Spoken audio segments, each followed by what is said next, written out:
Hola, ¿qué tal? Muy buenas tardes. Estamos aquí de parte de la Academia Mexicana de la Lengua presentando una actividad que se llama Consultorio Lingüístico, que la idea es que ustedes nos manden sus dudas, sus preguntas, cómo se escribe, cómo se dice, de dónde viene es un poco más complejo, pero también podríamos ayudarlos. La idea es que ustedes participen, nos manden sus dudas por Facebook, yo las voy a estar revisando y las voy a estar leyendo para que las tres personas con las que estamos aquí el día de hoy nos ayuden a resolverlos. Está con nosotros Felipe Garrido, como ustedes saben, escritor y bueno, que se ha dedicado gran parte de su vida a la divulgación de la lectura, el ensayista y bibliófilo Adolfo Castañón, y Georgina Barraza, una de nuestras gramáticas que nos ayuda y nos auxilia en casos de emergencia lingüística. Sin más, los dejo con estos expertos para poder resolver sus dudas. Escríbanos por Facebook para recibir las dudas que tengan y aquí estamos para resolverlas. Mientras podemos empezar tal vez con cosas como, pues no sé, de dónde viene, por ejemplo, la palabra champurrado, se me ocurre.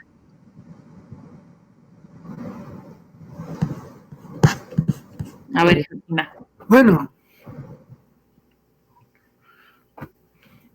la palabra champurrado es una palabra que nos es muy familiar y tiene un origen mimético, imitativo. Es decir, se trata de una onomatopeya, que intenta reproducir el sonido de los líquidos al combinarse. Esta voz, empleada en Cuba originalmente para referirse a una bebida a base de agua, azúcar y varias especies mezcladas con ron o aguardiente. Sin embargo, en México, champurrado cambió su significado y comenzó a emplearse para hacer referencia a la bebida hecha con atole de maíz y chocolate. Champurrado, atole de maíz y chocolate, o champurrado de canela o de otras cosas. Es una palabra que a mí me huele a campo. Es una palabra que tiene que ver de alguna manera con el México rural. No es una palabra que se use mucho en otros países de la América hispana. A ti te huele a campo, don Adolfo, a mí me huele a merienda, porque es el tiempo en que más frecuentemente se toma el champurrado, creo. Es decir, no es una bebida de mediodía, es una bebida de al caer la tarde o al cenar. Bueno, pero ahora que don Adolfo estaba comentándole el origen, pues yo ya estoy prefiriendo el de Cuba, porque eso de que traiga ron lo hace mucho más interesante que el champurrado mexicano. Yo discrepo de Felipe porque champurrado es también lo que se come en la mañana con tamales. Cuando sale uno muy temprano en la mañana, ve a la gente consumiendo su atole champurrado con torta de tamal a las 5 o 6 de la mañana con su guajolota, y ahí está el champurrado. O sea, huele a merienda y también a desayuno. Y tiene un agradable sabor a carbón o algo así como, bueno, es una palabra muy bonita, a mí me parece muy... Es muy para comenzar el día también. Yo casi nunca desayuno, quizás por eso pienso en él como una bebida de merienda y no de desayuno, pero evidentemente sí, mucha gente lo toma en la mañana. Y ahora que estamos hablando de comida, también tenemos las quesadillas, y los chilangos tenemos quesadillas que no necesariamente son de queso, que también es una consulta frecuente para la comisión, ¿no? Bueno, además es todo esa consulta de si las quesadillas llevan queso o no llevan queso es toda una discusión en redes sociales, porque están los que dicen que nunca lleva queso y que más bien uno siempre pide el queso, están los que dicen que como una quesadilla, si es de la palabra de queso, pues no lleva queso. Entonces, es verdad que una quesadilla de queso es un pleonasmo, las quesadillas sin queso existen. ¿Cómo va la discusión ahí?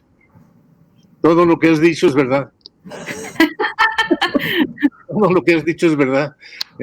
Hay quesadillas sin queso, hay quesadillas de puro queso, todas las combinaciones. Sí, quesadillas de hongos, de huitlacoche, y también de las formas de la quesadilla, porque unas son así como una tortilla doblada, pero yo también he visto gente que hace una quesadilla doble, donde se pone la tortilla entera y se pone adentro el nopal, el queso, etcétera. Pero la discusión es interesante porque la quesadilla, de nuevo, es exclusivamente de queso, y si es de queso o de quesos, porque hay quienes en casa le ponen 3 quesos a sus quesadillas, un queso de cabra, un queso cotija y un queso intermedio, digamos.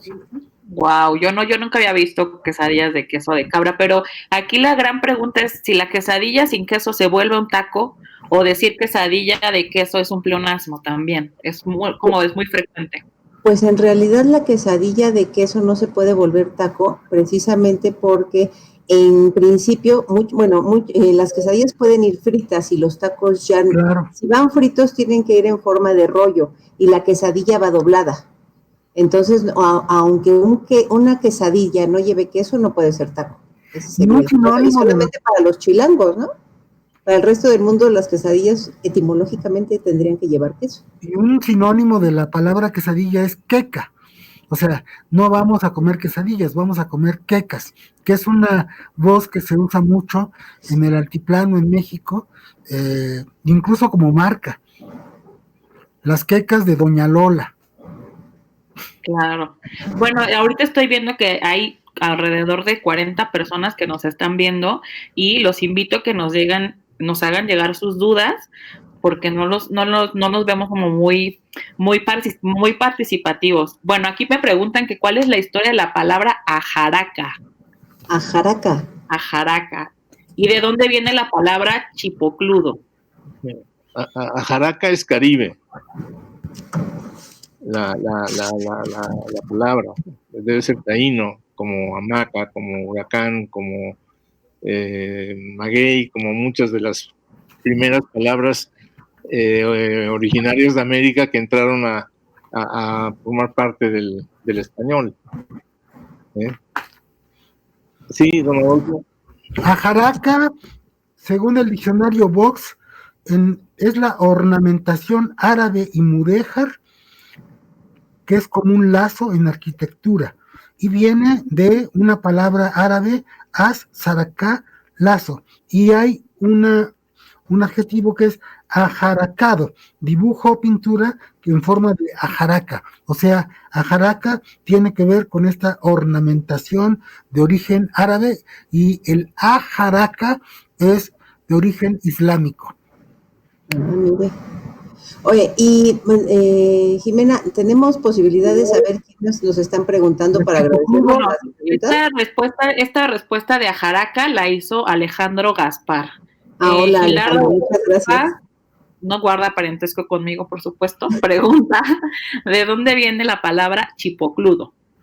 Pues chipocludo es le estaba diciendo chipotludo, porque precisamente su origen es la combinación, es un derivado de chipotle, y chipotle a su vez es chili, de Chile, más poctli, humo. Entonces, si recuerdan, el chipotle es un chile con un sabor ahumado.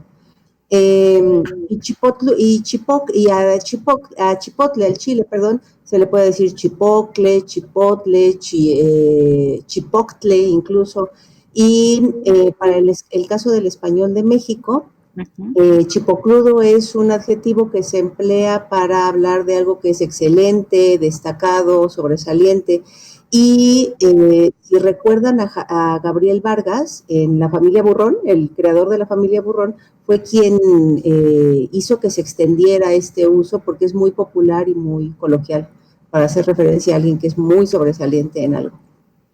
Y es un mexicanismo radical, no se encuentra chipocludo fuera, digamos, de la frontera de México en Sudamérica, no, quizás en Centroamérica un poquito se entienda, y completamente de acuerdo con doña Georgina, que tiene un carácter de excepcionalidad, o sea, el chipocludo es primera línea.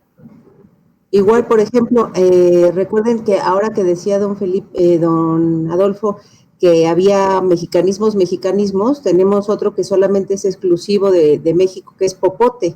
Nadie más en todo el mundo hispánico le dice al popote, a lo que nosotros utilizamos para absorber algún líquido, popote, solamente los mexicanos, igual que totopo, ¿no? En Centroamérica se dice totoposte, por ejemplo, ¿no? Entonces, es muy interesante ver cómo incluso tenemos ciertas palabras que solamente son identitarias del español, Sí. de la forma en que hablamos los mexicanos. De hecho, popote es un nahuatlismo, viene de popotl, que quiere decir justamente junco, vacío, y solo se usa en México, como dice doña Georgina. Y yo tengo una duda, ahora que está muy de moda este asunto de los mensajes y de cuando escribimos sobre todo y queremos expresar alguna risa o algún enojo, ¿cuál es lo correcto para escribir, por ejemplo, una risa cuando yo quiero poner jajaja? Con comas, sin espacios, seguido. ¿Cuál es la manera adecuada o que recomendaríamos para escribirla?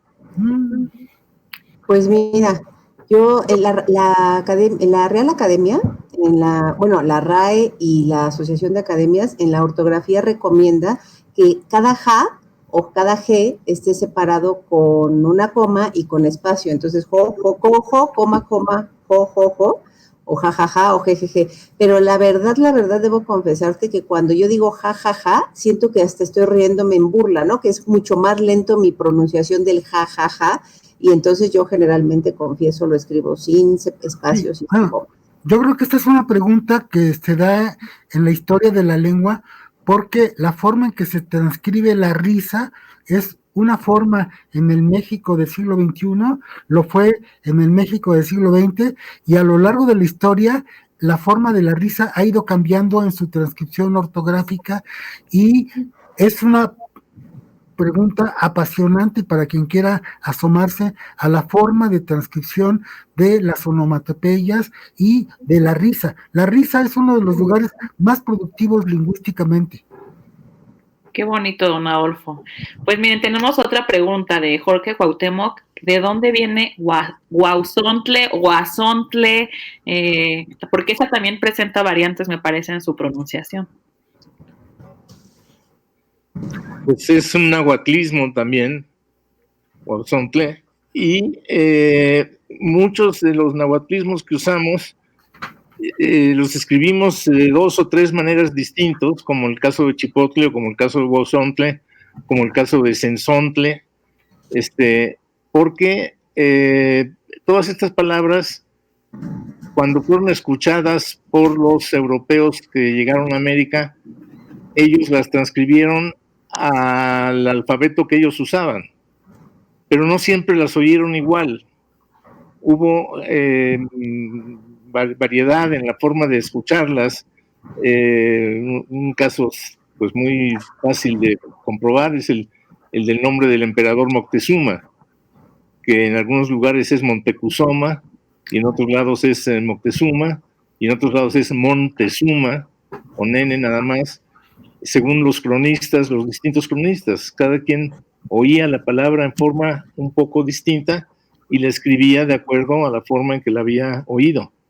Entonces, en el caso de Huauzontle, sucede lo mismo. Hay 2 o 3 formas de escribirla que son muy semejantes unas a otras, si es con C o es con Z. En el caso de sensontle, por ejemplo, si es con C o es con Z.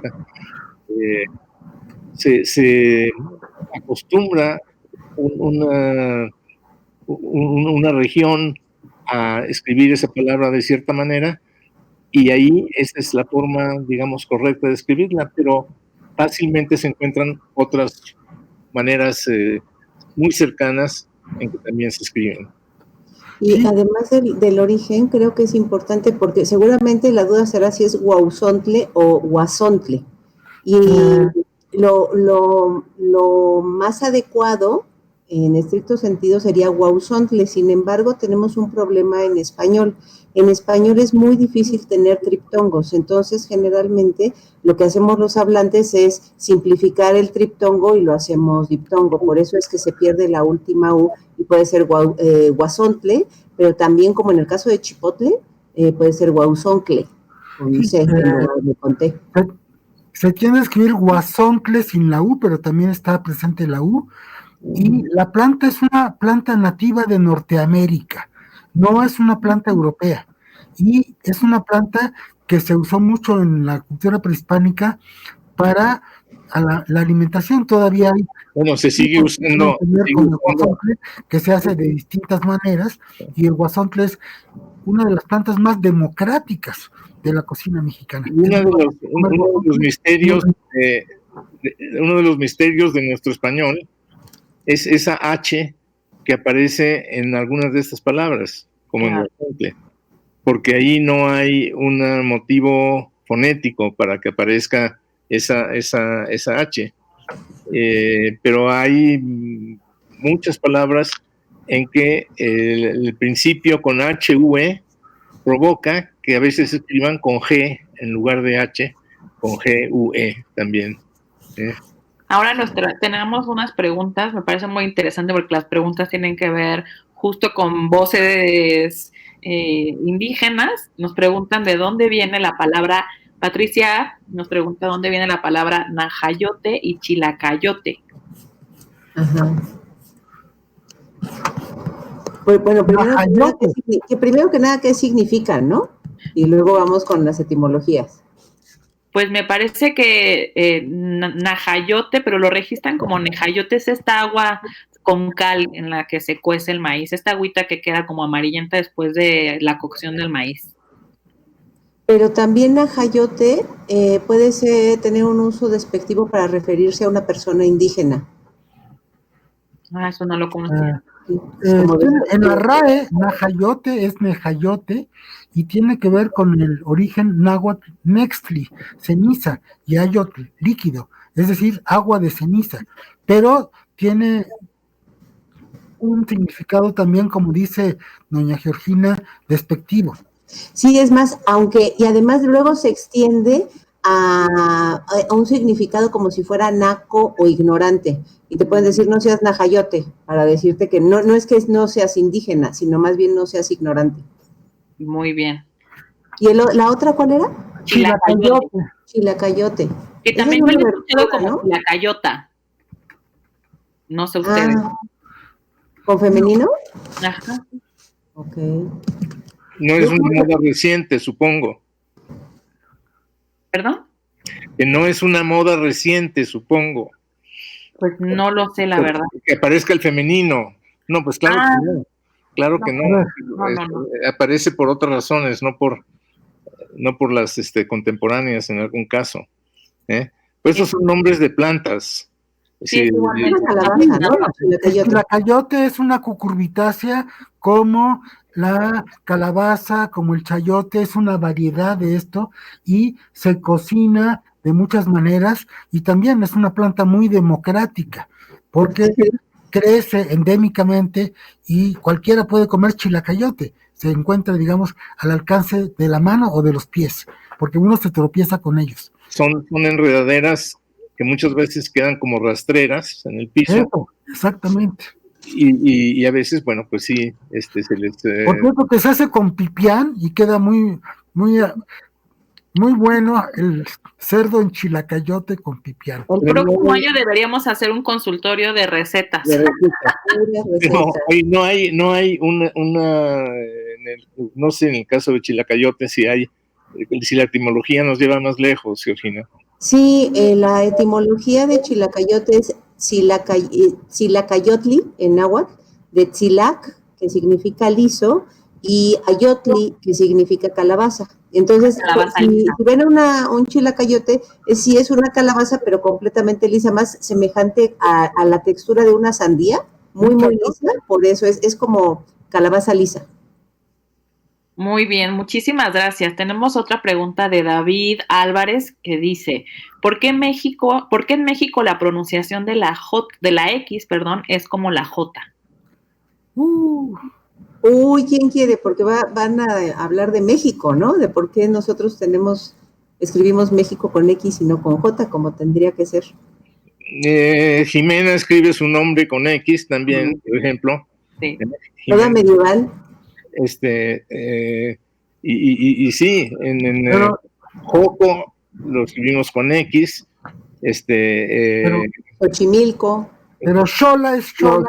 Xochimilco ya no es J. Ya no es J, sí. Ah, bueno, sí. Bueno, hay variantes. La X en México toma muchos sonidos. Por lo menos 3, Sí. ¿no? Está también la de Javier, la X de Javier, ¿no? Esa O de sí, Jalapa. Jalapa. esa sí es J. O sea, Sí. la X inicial muchas veces es J, como Javier, como No, Jimena. ese es un tema muy interesante que tiene que ver con la forma en que se pronunciaban en náhuatl las cosas.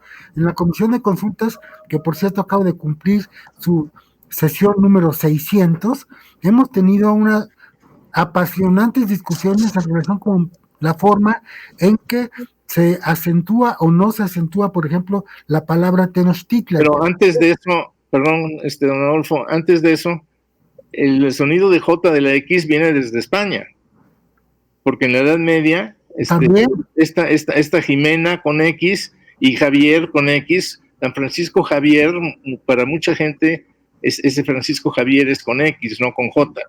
De acuerdo. Es decir, no es algo, por el momento de llegada del español a América, se ancla en ciertas palabras americanas, digamos, pero la X como J no es un fenómeno exclusivo de México. No, de acuerdo. Bueno, pero de hecho sí, la grafía es una antigüedad que nosotros conservamos, que en realidad la grafía tendría que haberse perdido para el uso de J y haber quedado la J por la que nos pregunta, no sé quién nos estaba preguntando, Jimena. David Álvarez. Hola David, buenas tardes. Pero ¿qué pasa? Que con la llegada de los españoles todavía el sonido X sonaba como una postalveolar, como una sha, semejante a Xicoténcatl o Xola. Y entonces cuando hubo un reajuste en el inventario fonológico del español, en realidad nosotros nos quedamos con esta X, pues porque para nosotros era muy útil utilizarla no solamente para la X, sino también para estos préstamos de fonemas que venían del náhuatl, como Xicoténcatl, ¿no? Sí, que bueno, ahora también lo usamos para decir Jicoténcatl. Y también para decir mexicas. O mexicas. Usted dice mexicas, no la muela, ¿en serio? Si digo México, ¿por qué no puedo decir mexicas? Los habitantes de México son los mexicas. Quiero decir es que tiene la doble pronunciación. Tiene la doble pronunciación. Sí, por ejemplo, el pueblo que está cerca de Jalapa, Jico y Xico. Y tienen mucho litigio este tema de la pronunciación de la X. Y hay variantes, ¿se recuerdan? Xoconostle y no sé si haya variante de Joconostle. Sí la hay. Sí la hay. Sí, bueno, ligada a esta pregunta, Sergio Montague nos pregunta cómo pasó de ser México con J a México con X. Es que nunca fue México con J. Eso. En una época se escribió de las dos maneras. Se escribió México con J y sobre todo en el siglo XIX, y se siguió escribiendo México con X, porque en tiempos de Cortés y compañía, México aparecía escrito con X, siempre. Llega el momento en que la X evoluciona a la J, como decía doña Georgina, en España, y entonces se empiezan a escribir con J palabras que antes se escribían con X, como México.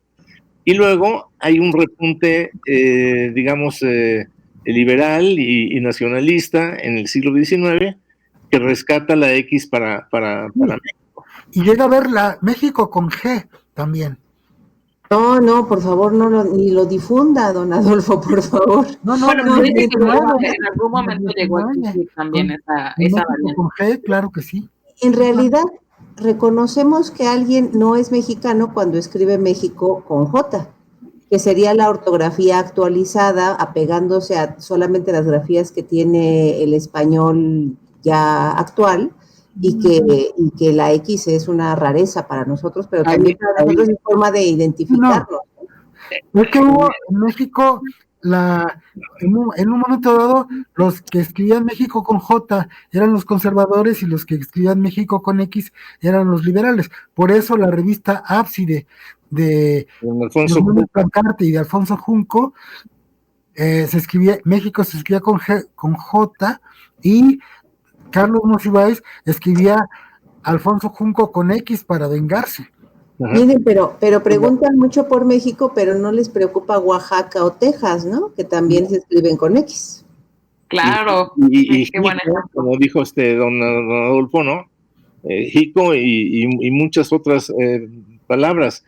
Y en este momento hay, por supuesto, gente que más por motivos ideológicos que de otra clase sigue escribiendo México con J. Es una rareza personal, una preferencia personal de conservar la J en México. En estos no hay mucha gente que lo haga, pero hay gente que lo hace. Sí, México se escribe con X de Oaxaca. Debería haber un artículo que se llame así. Tengo otra pregunta de Vianney Graham. Bonita tarde. ¿Cuál es el proceso para que una nueva palabra sea aceptada y agregada al diccionario de la RAE? Bueno, no es el diccionario de la RAE, quiero primero aclarar. Sí, hay que explicar, esto del diccionario es interesante explicarlo. Desde mitad del siglo XX, la RAE dejó de ser la única academia que hacía los diccionarios y las ortografías y todo lo demás, y existe una cosa que se llama Asociación de Academias de la Lengua Española, que se fundó en México en 1951, y que con el tiempo ha ido ganando terreno, y estas publicaciones donde se fija cómo es el español no son ya exclusivamente de los académicos españoles, sino de todos los académicos en 23 países donde hay Academia de la Lengua Española. En este momento hay academias de la lengua española en 23 países. Entonces, ¿cómo se hace para que una palabra ingrese ahí? Lo mismo es en cualquier otra lengua, ¿eh? Es decir, para que entre en un diccionario de inglés o un diccionario de francés o de alemán o de lo que sea, una palabra aparece muchas veces tomada de otro idioma, en préstamo de otro idioma, o a veces alguien puede inventarla, y sigue un largo proceso que puede ser de muchos años de aclimatación de esa palabra, en que hay más y más gente que la va usando. Cuando esa palabra comienza a ser frecuente, incluso por escrito, pues ya digamos que ha madurado lo suficiente para ingresar a los diccionarios, y pues alguien toma la iniciativa y la propone, y entonces las distintas organizaciones que publican los diccionarios discuten y debaten entre ellos para ver si sí o si no, hasta que gana esa nueva palabra e ingresa a la lengua. Ahora, sobre lo que está comentando don Felipe, perdón, también cabe señalar que no es igual en todas las lenguas, ¿eh? Porque, por ejemplo, el inglés es mucho más flexible para aceptar nuevos préstamos que se incorporen al diccionario. En el Oxford, por ejemplo, incluso cada año está la palabra del año para ver cuál fue la palabra que más se utilizó, y no necesariamente, en el caso del español, no necesariamente entran tan rápido las palabras. Ahora se está discutiendo si va a entrar. Pero dejamos la velocidad a un lado. Si dejamos la velocidad a un lado, el proceso es el mismo. En unos lugares lo hacen en menos tiempo, en otros se llevan más tiempo para hacerlo. Y el español es una de las lenguas que tiene más palabras muertas en el diccionario. Si ustedes agarran el DRAE, o ahora dile, hay una gran cantidad de palabras que son palabras que o solo se usan en España o solo se usaron en España. Entonces, eso hace que me lleva al tema de las academias, que las academias están en una especie como de arbitraje de las palabras que entran, pero también de las palabras que salen, que en español son muchas. Sí, porque es más fácil que salga una palabra que entre una nueva, particularmente en el diccionario de la lengua española, sí, pero en ningún más léxico de jóvenes. En ningún idioma una palabra nace en el diccionario. Las palabras las empieza a usar la gente, las empieza a escribir, las empieza a decir por radio y por televisión, y a usarlas, y van ganando terreno, se van haciendo populares, las va aceptando cada vez un público mayor, y cuando llegan a cierto momento en que son de veras ya usadas por todos, según el criterio de quienes hacen los diccionarios, que pueden ser academias, o pueden ser editoriales, o pueden ser universidades, o puede ser alguien, esas palabras se discuten y se decide que ingresen algunas de ellas. No todas las palabras que se usan, algunas se usan por un tiempo y desaparecen y no llegaron nunca al diccionario. Sí, pero mire, por ejemplo, con la pandemia ya tenemos mucho léxico que muy probablemente llegó para quedarse, ¿no? Como sanitizar, que es una consulta frecuente para la academia. Claro. O COVID, la COVID o el COVID o COVID, ¿no? Incluso ahora, antes de que entráramos, nos estaban muteando en lugar de silenciando. Entonces yo creo que ese préstamo también va en algún momento, no sé si vaya a aparecer en el diccionario, pero es muy frecuente ya. Las actividades nuevas, como son las nuevas tecnologías y las redes sociales, traen su propio vocabulario. Sí. Y ese vocabulario nuevo, que nace por la necesidad de llamar a las cosas, nos mutean cuando nos callan el micrófono, cuando nos desconectan el micrófono nos mutearon. Entonces, eso quedará o no quedará, quién sabe. A veces llega una nueva tecnología con su vocabulario, pero desaparece antes de que las palabras hayan arraigado. En las imprentas, en cierto momento, por allá hace unos 30, 40 años, se usaba la fotocomposición para componer los textos, y la fotocomposición pues tenía todo todo el vocabulario que necesitaba para ejercerse, pero la fotocomposición desapareció, fue sustituida por las computadoras. Entonces, ese vocabulario de ese arte gráfico en especial fue verdaderamente pasajero.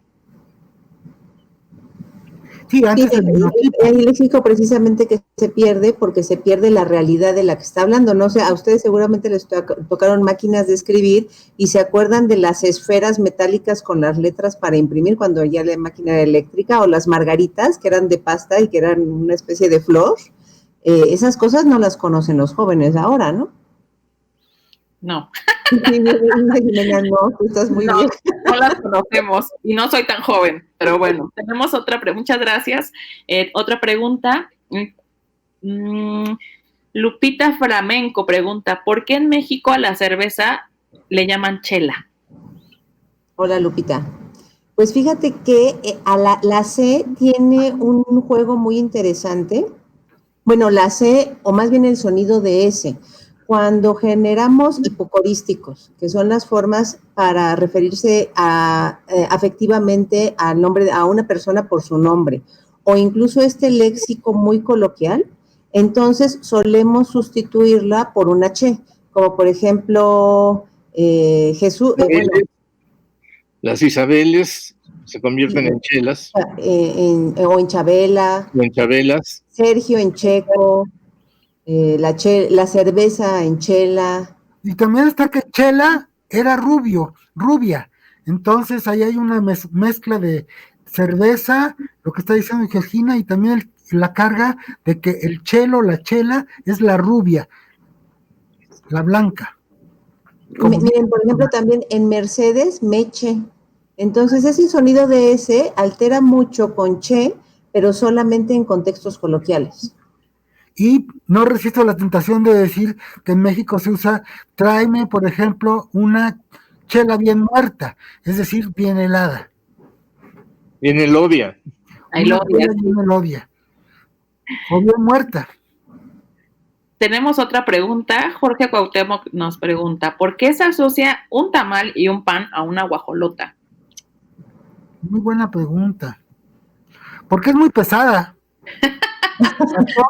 Y los guajolotes son muy pesados. Esos sándwiches imposibles de un tamal arropado por una telera, y son muy difíciles de digerir, y se los come uno a las 6 de la mañana y todavía a las 8 de la noche está digiriéndola, como un guajolote. Nosotros, a ver, hay una diferencia entre una torta de tamal y una torta de enchiladas. Sí, pues el relleno, ¿no? sí, lo hay. Yo creo que en Tulancingo y alrededores, esa torta de enchiladas es una guajolota. Claro, sí, con Le lechuga, llaman cebolla y guajolote, frijoles, no ¿no? guajolota. Incluso otros guisados también lo puede tener. Ajá, pero es guajolote, me parece, es más común en El masculino, y guajolotas ya con tamal. Exactamente.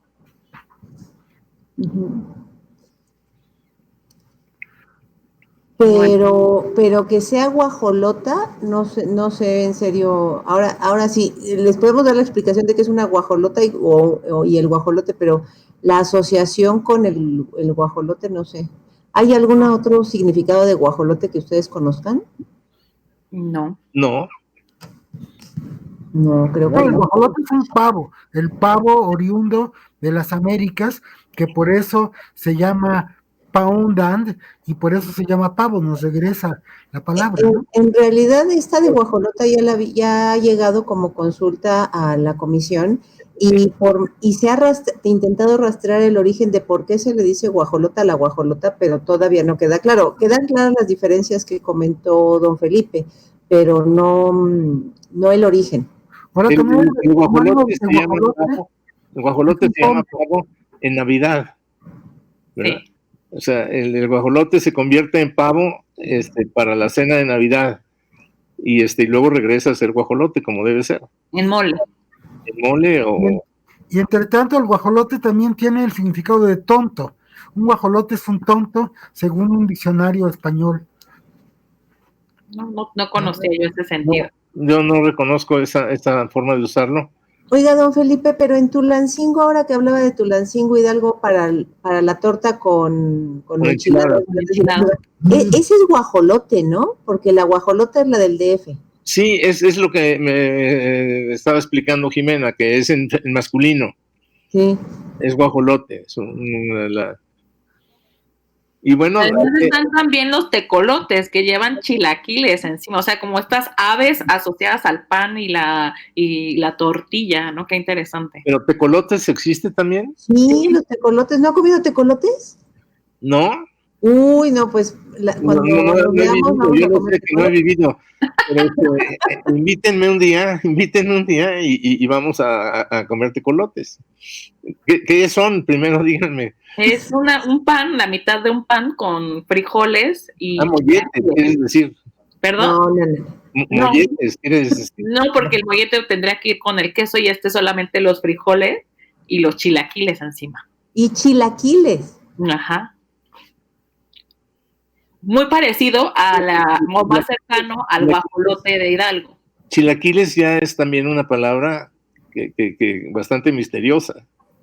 El chilaquil, sí, y muy rico. Pero ¿este también es propio del español nada más de México? Yo creo que sí. Yo creo que sí. El guajolote se dice tonto por necio.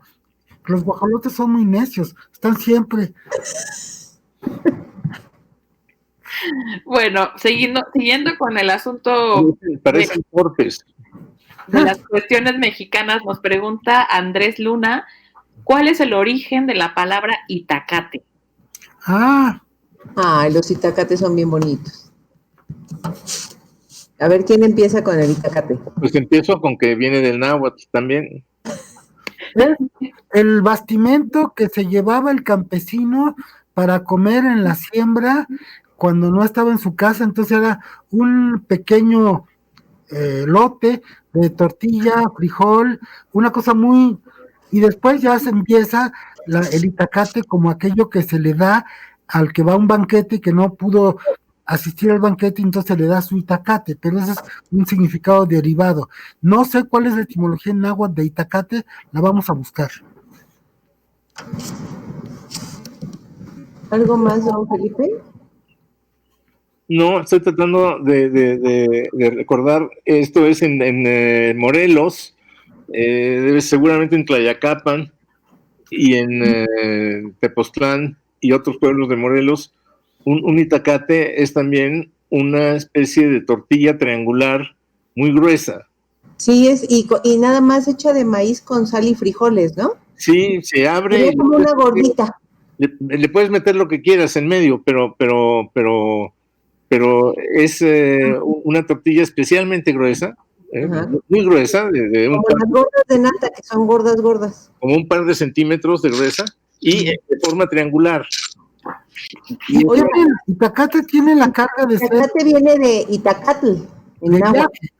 El Itacate es la provisión que se lleva para irse de viaje. No te llevas el Itacate para comer en el tren. Que aguantes hasta la tarde, sí. Siempre es la comida que se hace, que se envuelve para llevársela de camino, ¿no? Sí. Probablemente por eso el tamal o la torta de la que nos habla usted es tan voluminosa, porque cuando juntamos comida para llevárnosla a comer en el camino, sí, lo que envolvemos se vuelve una especie de triángulo. Pues parece ser que la palabra, bueno, según el diccionario de náhuatl de Carlos Montemayor, Itacate viene de Itacatl. Itacatl, sí. ¿Y qué quiere decir Itacatl? ¿Qué quiere decir? Sí. Pues no dice, solo dice que viene de Itacatl. Pero muy frecuentemente es porque se conservan el mismo significado, si no viene la etimología, ¿no? El significado etimológico. Quería decir lo mismo y por eso no lo explica Carlos, pero Itacatl. Y sí, es una especie de provisión de comida que se lleva para un viaje o un paseo. A mí lo que me llama la atención es cómo el Itacate evoluciona de esa provisión de viaje para convertirse en esa especie de miniaturización del banquete que se le da al que no pudo asistir a la boda. Entonces se le arma un Itacate con pastel, con mole, con entrada. O sea, es muy complejo el Itacate. El Itacate puede ser una canasta. Claro, según los invitados que sean, lo que se puedan llevar entre 2 o 3. Y además podemos llevar nuestros toppers para hacer nuestro Itacate. Ya llegamos con todo y toppers para no robarnos el de la familia. Bueno, así porque... Eso se llamaba antes reliquias. Ah, claro. Eso antes se llamaba reliquias. ¿El Itacate o el...? Sí, así en el siglo XIX. Ajá. Eso que la gente se llevaba después de que estuvo invitada a cenar en casa de alguien, a la hora de que ya se iba cada quien a su casa, se llevaba sus reliquias, que era lo mismo que un Itacate. Era pues según lo que se hubiera dado de comer, digamos, las sobras, ya no quedaban sobras en esa casa, porque los invitados se las llevaban a las suyas, y sí, me costó trabajo acordarme cómo se llama. Sí está registrado, ¿eh? En un diccionario español, del Vox, sí está ese significado que dice Felipe de lo que quedaba para un banquete, ¿no? Qué bonito. Y bueno, regresando un poco con el asunto de las aves, el pan y demás, Sergio nos dice que también, y yo no lo recordaba, es verdad, existen las guacamayas, que son estas frutas de chicharrón con pico de gallo, que al parecer son de Guanajuato. Entonces, podemos hacer toda una asociación de aves. Y curiosamente de aves. Y de aves, claro. Colotes, papagayos, No, papagayos todavía no tenemos, ¿no? Guajolotes y guajolotas. No, pero las papagayas estas que estás diciendo. No, guacamayas. Guacamayas. Perdón, claro, las papagayas estamos por inventarlas, pero las guacamayas ya. El perico es una bebida, más bien, ¿no? El perico. No. El perico creo que es la cocaína. Sí. Bueno, un inhalatorio. Bueno, pero lo interesante aquí es que en la comida, que es algo muy cercano a la identidad mexicana, es cuando se genera más léxico que es exclusivo del país y que al mismo tiempo retoma léxico que viene del náhuatl, ¿no?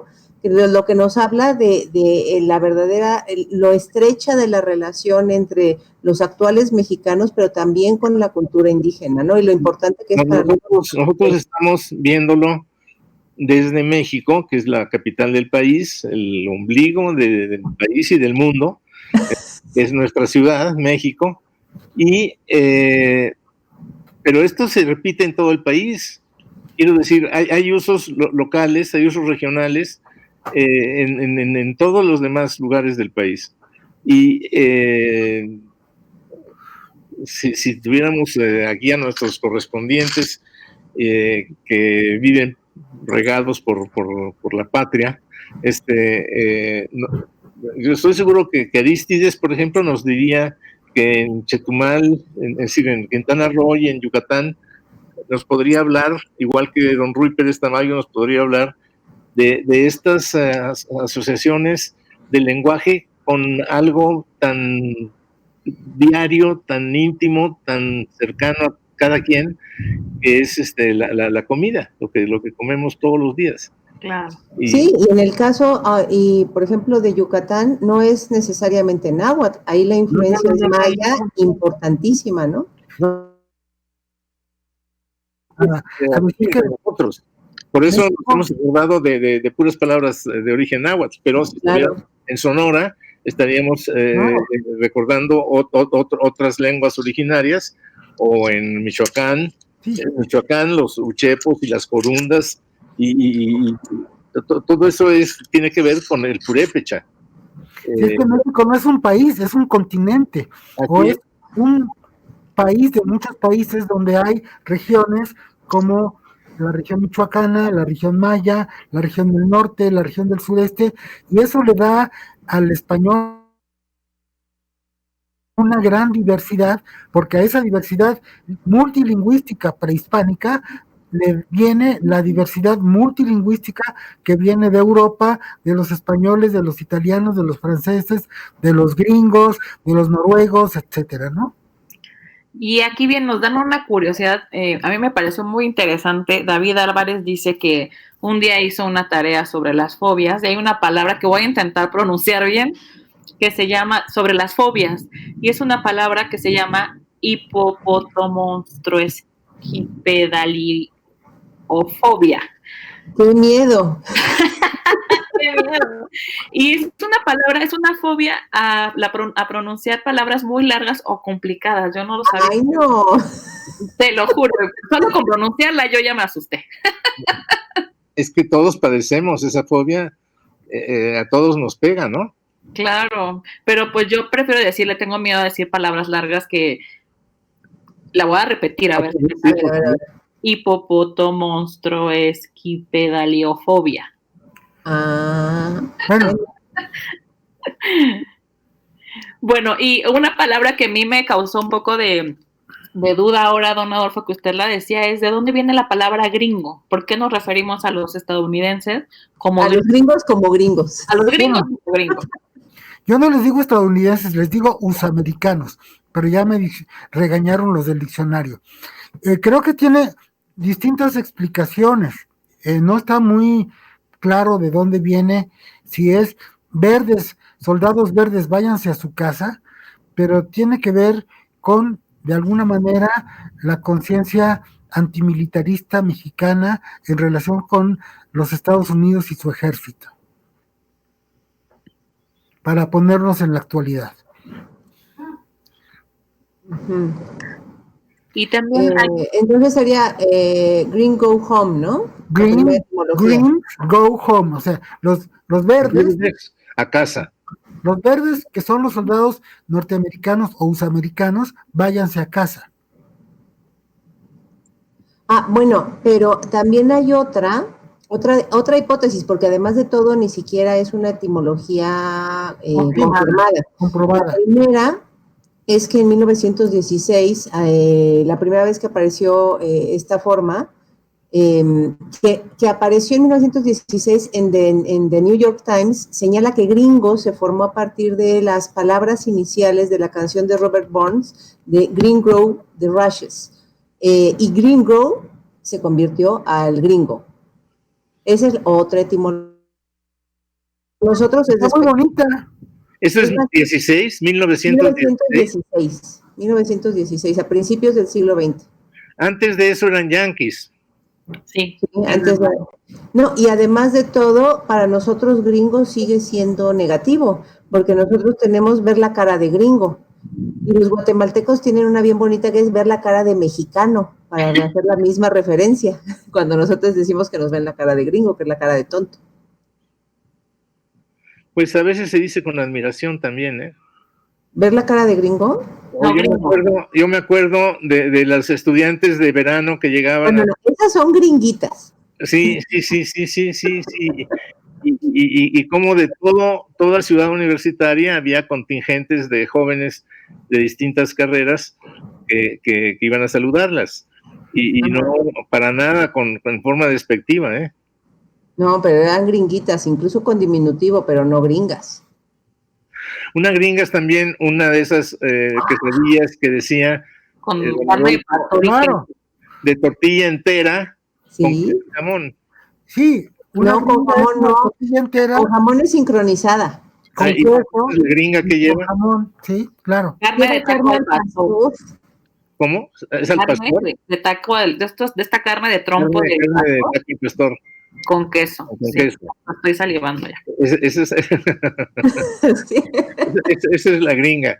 Y nada más para no dejarlo del gringo así suelto, también antes se les decía gabachos a los extranjeros. Esta palabra es muy chistosa porque en Europa también tiene sus significados. Sus gabachos. Los gabachos eran los franceses. Sí, de nacionalidad francesa, ¿no? Cualquier persona. Sí, es decir, vistos desde España, los franceses eran gabachos, y vistos desde América, los gabachos eran, como está diciendo don Adolfo, los... y un gabacho es como un gringo bueno, o sea, la playa está llena de gabachos, entonces quiere decir que eran gringos, bueno, en mi juventud lejana, que acampaban y que eran, digamos, muy sociables, entonces como que el gabacho no era despectivo, en cambio el gringo era tajantemente despectivo. Un gabacho puede ser un guarachudo simpático de origen sajón. Pero es muy bonita el origen de la palabra porque viene del occitano gabache, que significa montañés grosero. Entonces sí es cualquier extranjero que nos parezca rudo, ¿no? Ajá. Claro. En modales. Uh-huh. Pues nos quedan 2 minutos. Este consultorio se terminó y se nos fue volando, y además con mucha hambre porque muchas de las voces fueron del tipo gastronómico. A la gente que nos está viendo, los invitamos a seguir nuestras redes sociales, en Twitter como @amlengua, en Facebook como Academia Mexicana de la Lengua, y a visitar nuestra página academia.org.mx, donde nos pueden hacer llegar todas las dudas que tengan.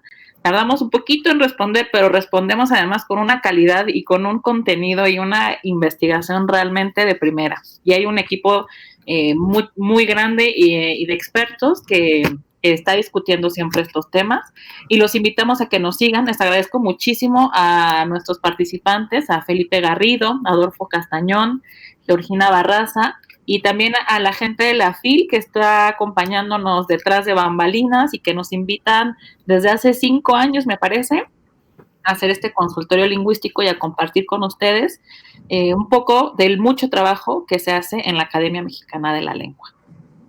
No sé si gracias. ¿Quiere decir algo? Muchas gracias a todos. Muchas gracias también a StreamYard que hizo posible esta maravillosa sesión a la que venimos preparados porque no hemos comido, ayunamos. Se nota. Gracias por todas sus preguntas a quienes nos escribieron. Gracias a los participantes. A Felipe, a Georgina, Jimena, a Adriel, a la señorita Oregón y a StreamYard. Y bueno, hay dudas que están llegando ahorita y los invitamos a que nos las manden por la página de internet. Les repito, academia.org.mx. Ya no nos da tiempo de responderlas, pero con todo gusto las recibimos y les damos respuesta. Que tengan un...